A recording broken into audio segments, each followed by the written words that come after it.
In this video, we'll be looking at formulas of functions that have graph transformations applied. We'll learn how to identify the graph transformations, and we'll learn how to graph the functions. Now, before we look at examples, it's important to point out that when multiple graph transformations are applied, there's a specific order we do those transformations. When we're dealing with horizontal transformations, if there's both a shift and a scale, meaning if there's both a number added and a number being multiplied in your input, then the order in which you do the transformation is first you'll do the shifting, and then you'll do the scaling and or reflection. For vertical transformations, if there's both a shift and a scale, meaning if there's a number multiplied and a number being added, the order in which we do the transformations this time is we first apply the vertical scale and or reflection, and then we apply the shift. So let's take a look at some examples of transformed functions. We'll try to identify the basic function that's being transformed. We'll list the graph transformations that are being applied, and then we'll practice graphing the function. In example A here, we have the function f of x equals square root of negative x plus 3 minus 2.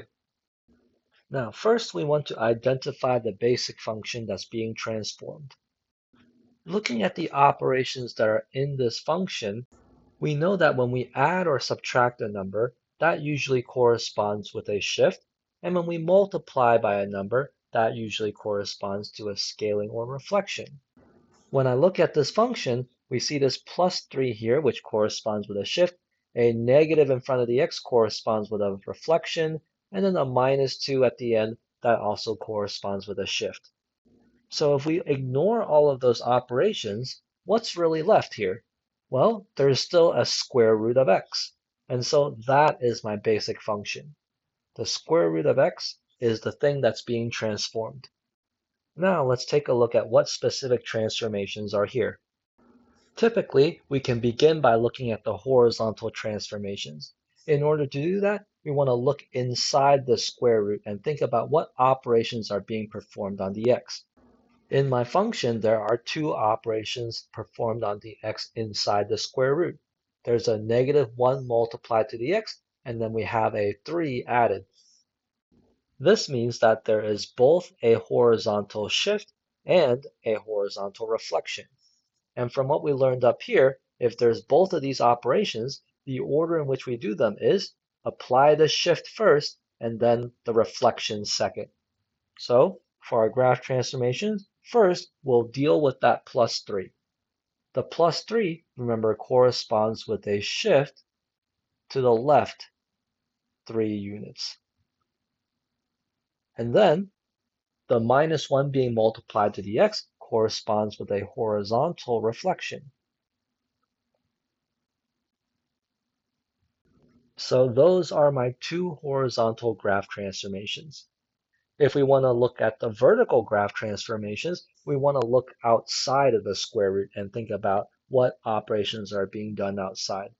You want to ask yourself, is there something being multiplied outside the square root? And is there something being added or subtracted outside the square root?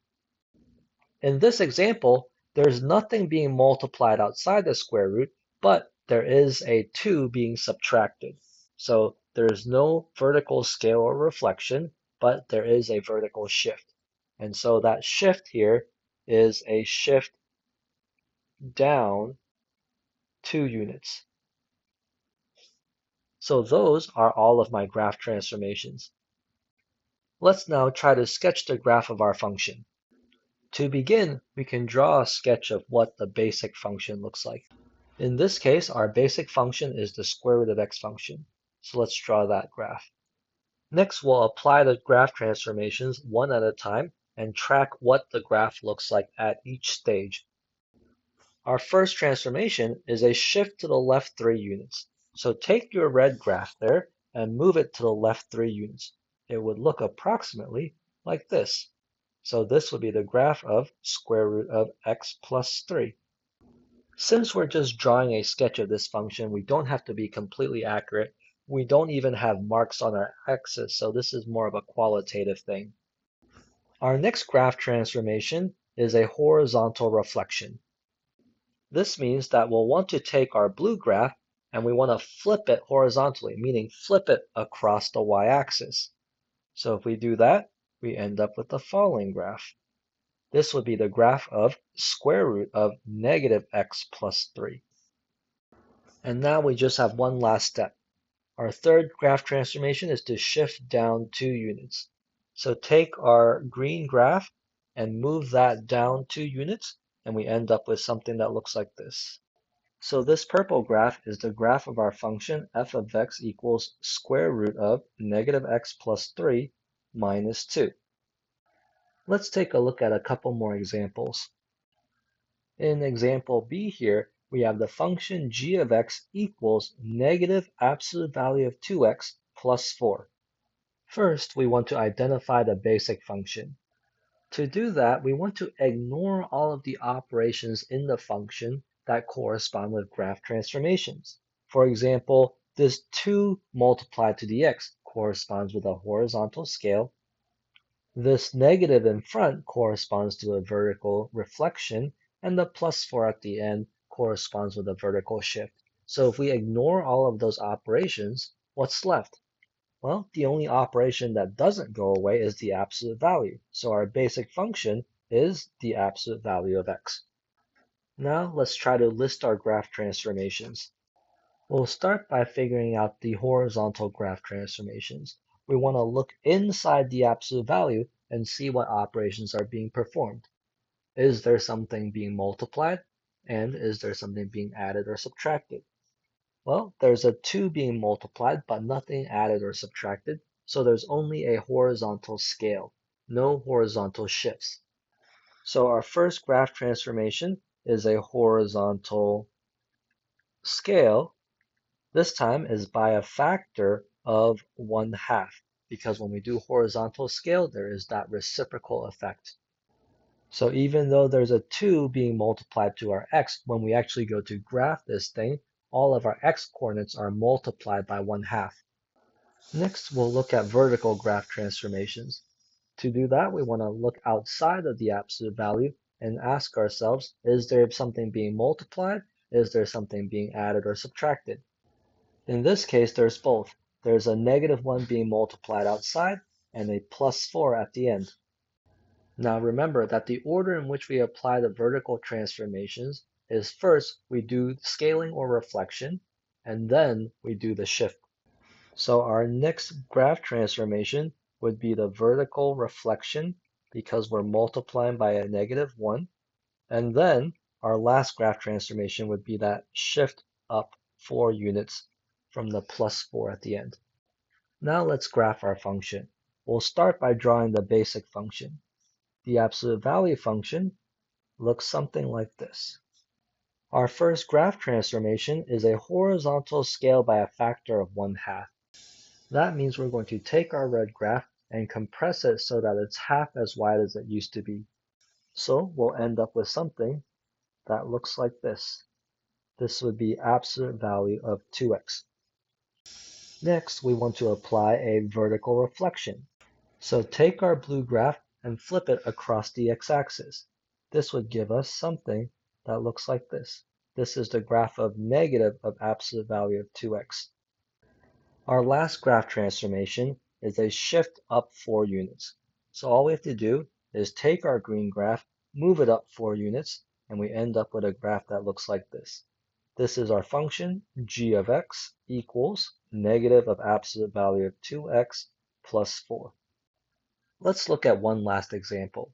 In example C, we have the function h of x equals -2 times negative x minus 1 cubed plus 3.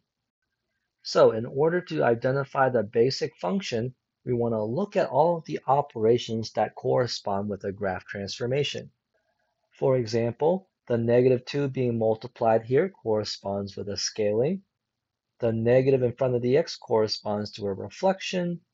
The -1 here corresponds with a shift, and the +3 also corresponds with a shift. If we ignore all of those operations, what's left? Well, all that's left would be an x cubed, so that's our basic function. Let's now identify our graph transformations. We'll start by looking at our horizontal transformations. In order to do that, we want to look inside the cube and see what operations are being performed on the x. Well, we want to ask ourselves, is there some number being multiplied? Is there some number being added or subtracted? In this case, there's both a -1 being multiplied to the x and a -1 at the end, which means there's both a reflection and also a shift. For horizontal transformations, we do the shift first and then scaling and reflection second. So our first graph transformation will be that -1 at the end, which is a shift to the right 1 unit. And then we'll take care of the scaling. In this case, since there's a -1 being multiplied to the x, we have a horizontal reflection.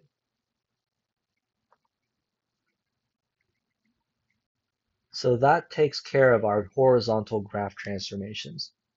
If we want to find the vertical graph transformations, we want to look outside of the cube. Ask ourselves, is there a number being multiplied outside of the cube? Is there a number being added or subtracted? In this case, there's both. There's a -2 being multiplied and a +3 at the end. Remember that for vertical graph transformations, we do the scaling and or reflection first, and then the shift second. So we'll first deal with that multiplication by -2. This is a vertical scale by -2, which means that when we look at the graph, we take all of our points and we multiply all of the y coordinates by -2. This transformation can be broken down into two parts. Because we're scaling by a negative number, that's a vertical reflection, and the 2 means we're doing a vertical stretch by a factor of 2. And then we have our last graph transformation, which is that +3 at the end. This corresponds with a shift up 3 units. Let's now try to draw our graph. First, let's draw our x cubed function, which looks something like this.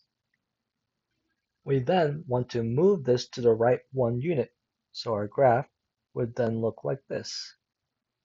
So this in blue is x minus 1 cubed. Our next graph transformation is the horizontal reflection. So take our blue graph here, flip it across the y-axis, and we get something that looks like this.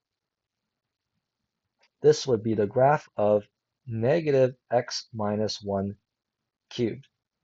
Next, we'll apply a vertical scale by a factor of -2, which means we'll both do a reflection and a stretch by a factor of 2. So flipping our graph vertically and then stretching it up would give me something that looks like this. So in orange, this would be the graph of -2 times -x minus 1 cubed. And then our last step would be to shift up 3 units. So we want to take our orange graph and move it up 3 units, and we would end up with something that looks like this. So in purple here, we have our function h of x equals -2 times -x minus 1 cubed plus 3. So in this video, we've learned how to identify the graph transformations of a function by looking at its formula, and we've also learned how to graph these transformed functions.